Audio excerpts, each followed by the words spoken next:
Hi, I'm Claire. Now, be honest, have you ever dreamt of going to Hawaii? Well, I lived in that paradise. I spent my days hanging out with friends on the beach, sunbathing and dancing while boys cheered me on. But one day, my parents ruined everything. They looked at me seriously and they said, "Claire, the doctor said Penny shouldn't be in the sun. We have to move somewhere else." My life in paradise came to an end because of my younger sister. We packed our bags and flew to the small town of Bismarck in North Dakota. I don't think I ever could have imagined that there would be so much snow, or that it could be that cold anywhere. Before we even got into our new house, I had turned into an icicle and spent several hours trying to warm up by the fireplace. And I was terribly sad. Instead of sunny beaches, a gray, depressing town was now outside my window. But my sister liked the place for some reason. We hadn't even unpacked yet when she ran off to go sledding with other kids. It wasn't that easy to make friends for me. The first day of school turned out to be awful. Even though it was freezing outside, my classmates felt hot and opened the window. I was shivering the entire time. Even my warm sweater wasn't helping. I was shaking so bad, I was sure everyone could notice me. In the end, I had to pluck up the courage and I asked the teacher to keep the window closed. Oh, how I wish I hadn't said anything. By the end of class, everyone had turned red and began to pointedly fan themselves with their notebooks. I had immediately became their enemy number one. Only one person helped me. Before his next class, a handsome guy called Andy threw his sweater over my shoulders. But our classmate Kira ruined everything. She threw her coat over me and mockingly suggested others do the same to, as she put it, warm that ninny up. A few moments later, I was buried under a pile of clothes. For the first time in my life, the whole class was laughing at me. And it was honestly all my sister's fault. At home, I took my anger out on her, and we had a big fight. It seemed like nothing would improve my mood, but Andy still managed to. The next morning, he invited me to a party. I was so happy that I didn't even check the address in advance. I just came hoping to have a delicious meal and maybe play some charades. But that was a mistake. It turned out to be the address of a ski lodge. My classmates were skiing as if they'd been born there, and Kira felt my fear. "Hey, new girl, what are you doing here? Do you even know how to get on skis?" That stung. I had surfed back home. Could handling two basically long surfboards be that hard? I got up, grabbed the poles, and I pushed off. And I skied. It turned out to be so easy. I looked triumphantly over my shoulder at the bully, but when I turned back around, I saw something terrifying. A steep slope was ahead of me. My heart was pounding with fear. I waved my arms with all my might and I tried to slow down, but it was too late. As my classmates roared with laughter, I rolled down the mountain and crashed into a bush. Just to add to my misery, a pile of snow fell on top of me. I felt cold and humiliated. I had ended up embarrassing myself again. Spitting the snow out of my mouth, I tried to get up, but then someone held out their hand to me. I was sure it was Andy coming to the rescue again, but it was some man I didn't know. He pulled me out of the snow and introduced himself. "I'm Mr. Harris. Are you hurt?" I couldn't hold back my tears. In that moment, I was bursting with emotions, so I told Mr. Harris everything, even though he hadn't asked, about my moving, the horrible cold, and the bullying of my classmates. And he listened patiently. And to my surprise, he suggested, "Oh, well, that's nothing to worry about. I'm a professional skier. I'll teach you if you want to know how to ski." I had gotten so lucky. Mr. Harris turned out to not only be a skier, but also the head of the city's Polar Bears Club. You know, a swimming club of daredevils that bathe in ice holes and pour ice-cold freezing water over themselves in even more freezing temperatures. My new friend suggested that I join them at least once. What if I grew to love it and I learned to deal with the cold? He didn't have to try too hard to convince me. That evening, I came to a pond in the park.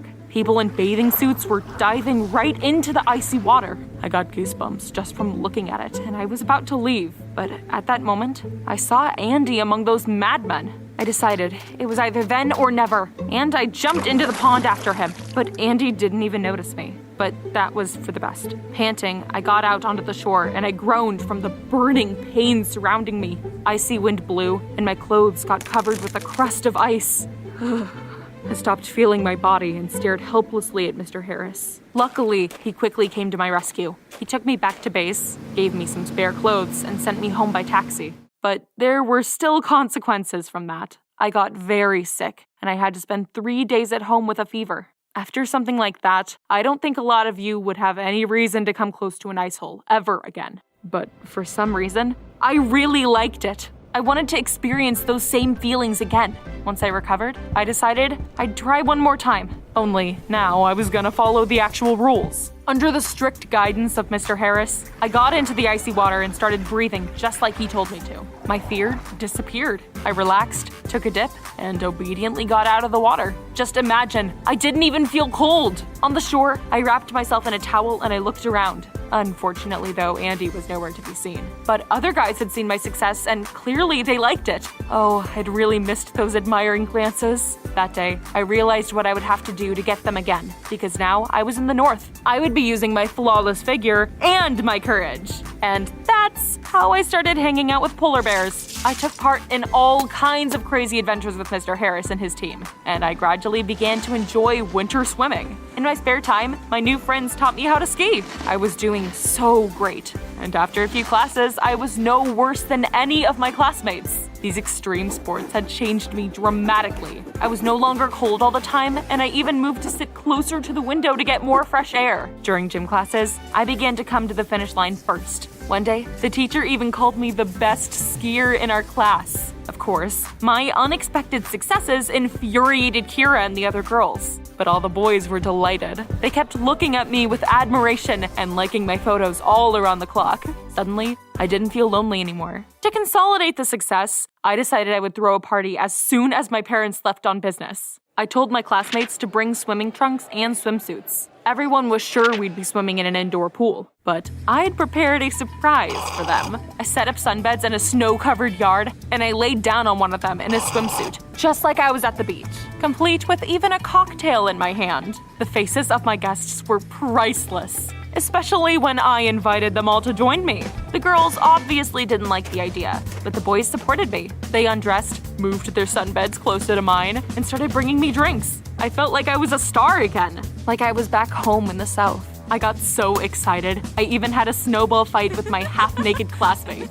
In the midst of all the fun, I didn't even immediately notice that Andy had disappeared somewhere. And soon, the girls left too. They had never taken off their warm jackets and, apparently, got tired of envying my success with the men.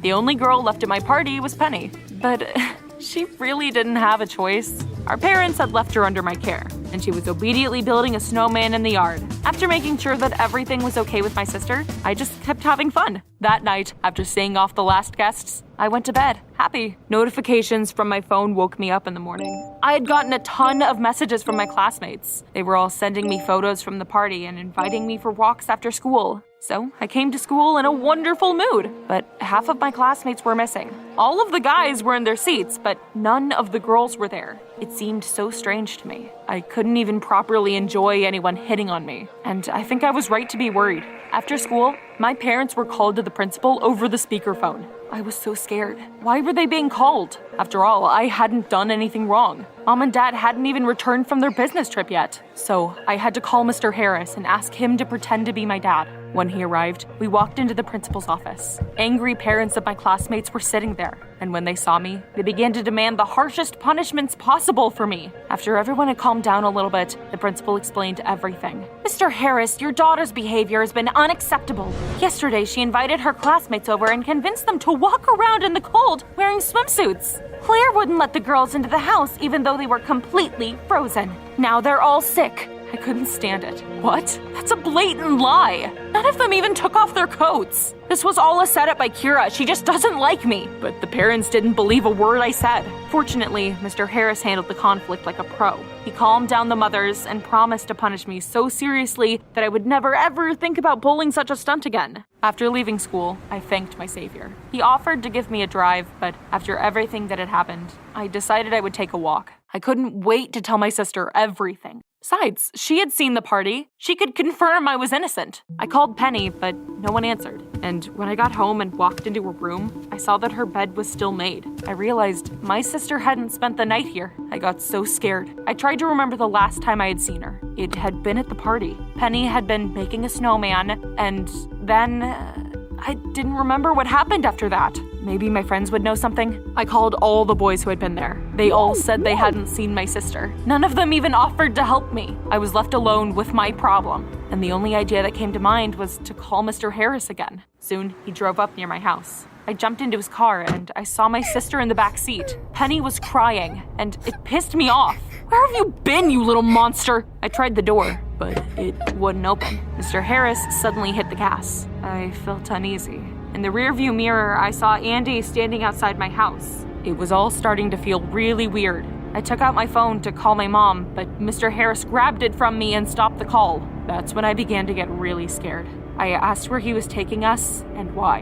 And his answer was even weirder. Don't be afraid, my girls. Everything will be all right now. We'll go far, far away, and the three of us will finally live together. After that, my mentor handed me some kind of photo. I cried out in surprise. In the picture, Mr. Harris was hugging little me and my pregnant mother. I looked at him, startled. He just patted my head and said with a smile, "I'm your real dad, girls." I don't know what happened next. I blacked out and came to my senses, already on the way out of town when the car stopped. Looking around, I realized that we were surrounded by police cars.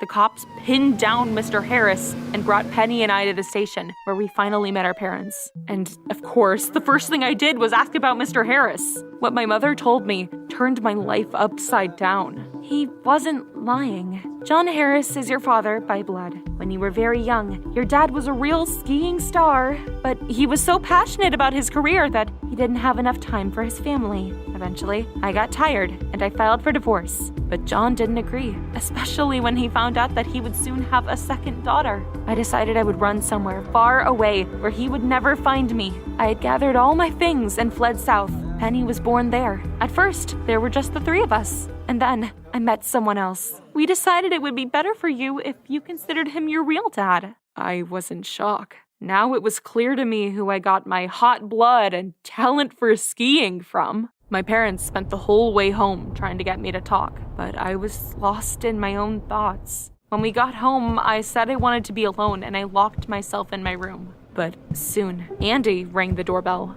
In all the commotion, I had completely forgotten that I had seen him as we were driving away. The first thing I asked was what he was doing at my house. Mr. Harris showed up at last night's party, and then I met him at school. It worried me that he was spending so much time with you. I decided I would follow him, and I saw that he was taking you somewhere. I memorized the license plate number, and I called the police. I thanked Andy for his help, and I told him my strange story. I was so angry with my father, but Andy helped me see him in a little bit of a different light. Mr. Harris often talked about his daughter. I had no idea he meant you. He missed you a lot. He talked about how much he dreamed of meeting you. Well, now I felt kind of sorry for Dad. I convinced my mom to drop the charges against him, and my father was released. When we met up again, he hugged me and said that he had been looking for us for many years. After finally seeing us, it was like he'd gone mad and he just wanted to take us away. He wanted to never lose us again. A couple months after that, I moved in with my father. Convincing my mom of that was kinda hard.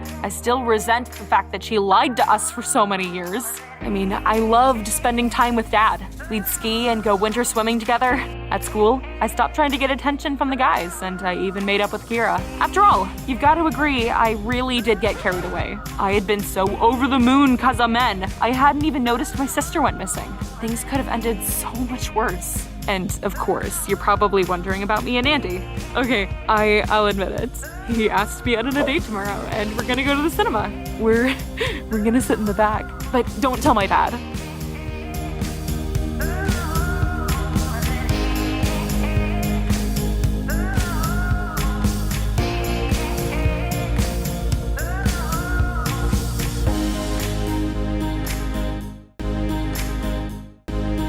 Hi, I'm Alice. Girls, tell me, what are you ready to do to make your crush notice you? 3 years ago, I pulled the craziest stunt in my life. Just imagine, I suggested we could do a cool couples trick on skateboards. He hesitated for a long time, but he agreed in the end. Turned out that it really wasn't such a good idea. We failed the trick and both fell down headfirst from a high ramp. After that, hell began. I remember terrible pain, being on a stretcher, and the bright lights of an operating room. When I came to my senses, the doctor told me some terrible news. I would have to learn to walk again. When Mom brought in the wheelchair, I burst into tears. Even more so when I saw myself in the mirror. My whole head was covered in bandages, and there were terrible scars all over my face. And that's how my new life began. We moved to another city. The best doctors in the state tried to help me there. Going back to school looking like that was scary, so my parents let me study at home. It was pretty lonely at first, but soon I met our neighbors, and they were siblings. Phil and Maria turned out to be really cool guys.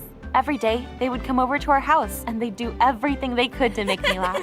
Without them, I definitely would have gone crazy. 3 years flew by just like that. I became best friends with Phil and Maria. I got better, my scars healed. I'd also learned to wear makeup by then, do my hair all pretty, and choose clothes that fit me. So now, a real beauty was looking back at me from the mirror. Much better than before the whole sad story had happened. But most importantly, I had learned how to walk again. Yeah, I'd gotten rid of the wheelchair I hated. And now, nothing had to remind me of my suffering. My friends had also changed. I taught Maria how to look cool, and I helped shy Phil become the school president. They both supported me when I first came to my new class. I had never felt so cool before. Boys kept looking at me and flooded me with invitations to awesome places.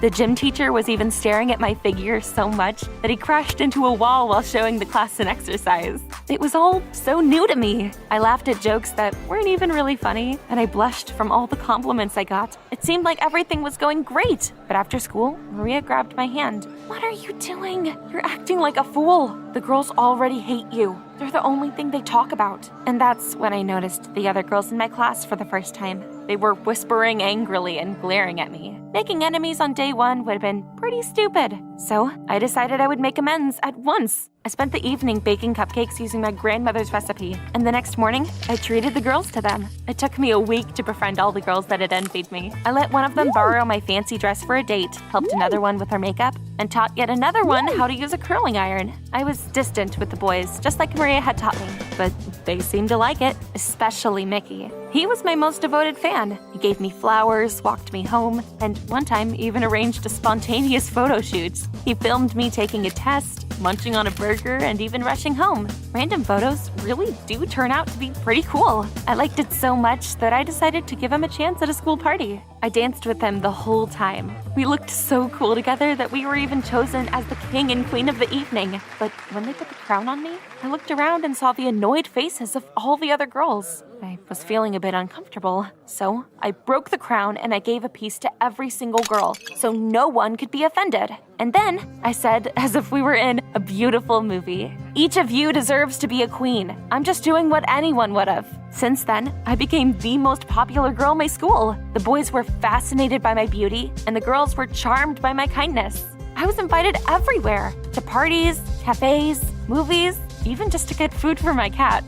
I was loving the attention, but it was really hard to find time for everybody. I would see my neighbors less and less often, even though they kept inviting me. Instead of helping Phil at the 3D modeling contest like I'd promised, I held a masterclass on curling hair for my new friends. And when Maria got sick, I didn't even visit her because I was at a skate park. My classmates didn't know about my old injury, so they had called me there. I didn't really want to tell them no. They would have thought I was a coward. Although, to be honest, I was really afraid. But I still got up on a skateboard, and I soon felt brave enough to try and surprise my classmates with a risky trick. But it didn't go the way I wanted it to. As soon as I sped up, Phil jumped right in front of me and knocked me to the ground.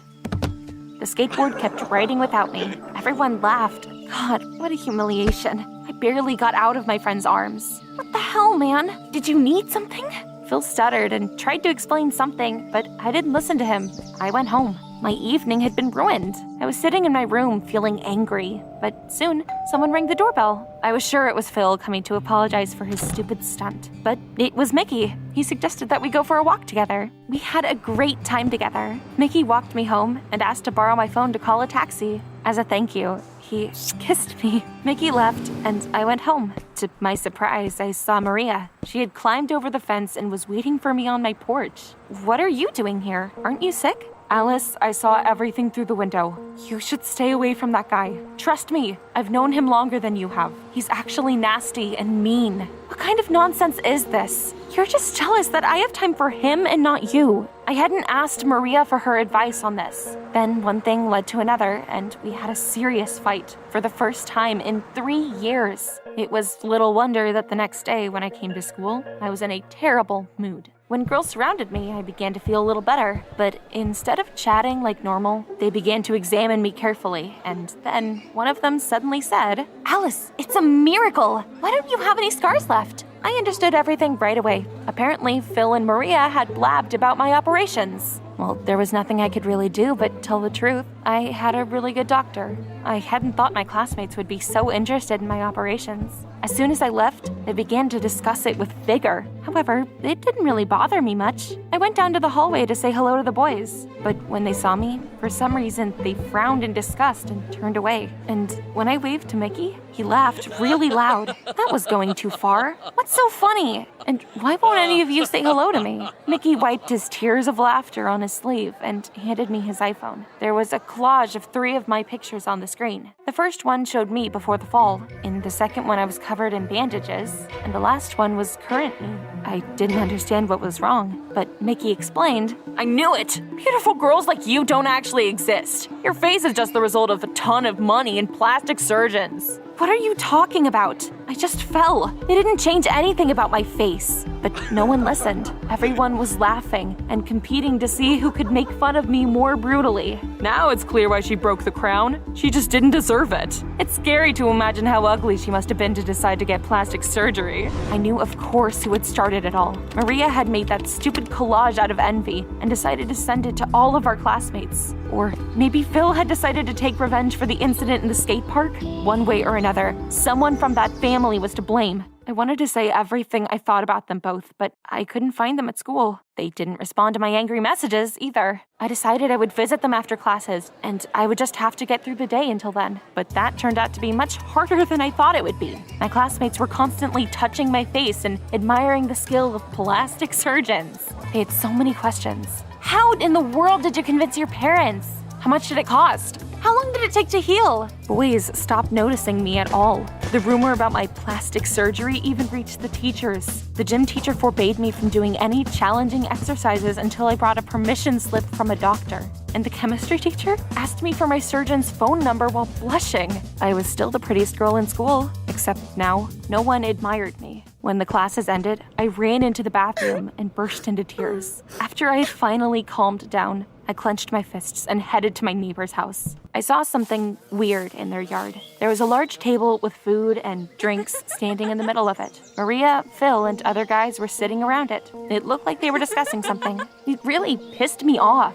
So that's how it was? These traitors had decided to celebrate their successful bullying and call everyone over? I absolutely had to ruin their party. I walked up to the table, swept all the food off it, and climbed on top of it right in my shoes. Phil and Maria had already opened their mouths to say something, but I beat them to it. How much more disgusting and pathetic could you be? You're lucky I moved into the house next door and made friends with you. Before you met me, Maria, you were so plain that no one ever noticed you. And you, Phil, you never would have become the school president without my help. Maria jumped up from the table and ran into the house in tears. And I grabbed my own face and pulled at the skin. This is all real. Real. You see? I was covered in bandages because I had an accident at a skate park.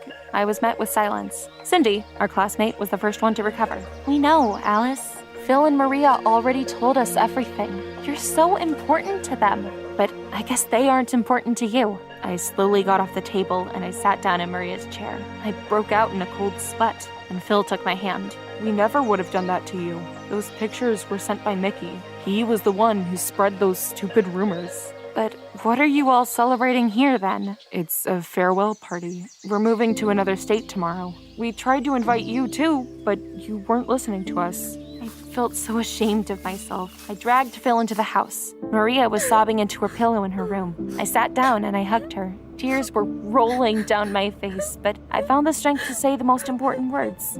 I'm sorry. Forgive me if you can. I spent way too much time sitting at home, so I got obsessed with getting attention. I didn't even try to find out who actually sent that damn collage. I just immediately thought it was you, my best friends. Now I'm gonna lose you forever. started shaking even more. Maria hugged me back, and Phil put his hand on my shoulder. Okay, stop it. It's not that bad. We can video chat and come visit each other sometimes. You're really gonna forgive me? Even after what I did in the yard? They looked at each other and nodded. Everything was fine again, but I really wanted to deal with Mickey. Maria stayed with the guests, and Phil went to find him with me. Mickey's mom opened the door for us and let us inside. There were portraits of a boy hanging in the corridor. After a closer look, I almost cried out in surprise. They were photos of the guy I'd convinced to do a dangerous trick 3 years ago. I asked Mickey about that guy as soon as we got into his room. I expected anything except what I actually heard. That's me. After that fall, there really wasn't much left of my face. My parents moved to the city so I could be operated on by the best doctors. I had 5 different plastic surgeries, and I changed beyond any recognition. I hated my reflection, and I blamed you for everything.